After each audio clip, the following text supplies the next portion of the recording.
Other things that Kuya Dylan said to me that I liked was that you were born to be a star. Am I really that much? Breaking these feelings down. Am I? You don't really know you. Sa bagong pa-update ng Pinoy Big Brother Gen 11, naging busy ang mga housemates sa paggawa ng sulat. Hindi man matukoy kung para saan yun. Pero may nakakatuwa lang dahil na-zoom nila yung kay JM. At ito daw yung sinulat ni JM. There, Kuya. Humahanga po ako sa isang tao dahil sa kanyang angking katangian na akala ko noon ay pusong bato na ako dahil naging karanasan ko sa buhay pag-ibig ko at dahil na rin sa naging estilo ng buhay ko. Pero ngayon, bahala na po. By the way guys, kudos pala sa nag-edit nito dahil nakuha niya talaga yung sinulat ni JM kahit ganun kaliit. Marami tuloy ang nagduda na para kay Fiang yun.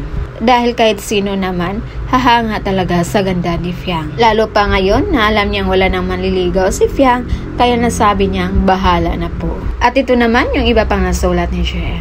Isang JM bago pumasok sa bahay, mayabang, masungit, mataas ang pride, puro kalukuhan, manhid at sarado ang tainga sa opinyon ng iba. Ang mga ito lamang ang mga batayan na meron ako nung pumasok ako sa iyong bahay. Sa panimula ng laban na ito, nais kong ibalik ang pagkakakilala at pananaw ng isang JM bago pumasok sa iyong buhay. Kaya napagtanto ng ilan na ang dapat nakasulat doon sa papel na yon ay kung sino sila, paano nila nabago ang kanilang buhay simula nang pumasok sila sa bahay ni Kuya.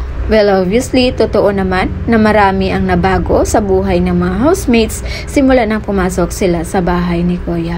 At unang-una na doon, si Fiang. Yung character development ni Fiang at yung pagiging malakas niya sa kabila ng mga pagsubok sa buhay na hindi napansin ng kanyang mga bashers. Instead, ito pa yung naging rason na mas lalo siyang hinila pababa dahil kulang daw sa manners. So yun muna yung pa-update natin guys. And again, this is Finals TV. Thank you for watching and have a good day.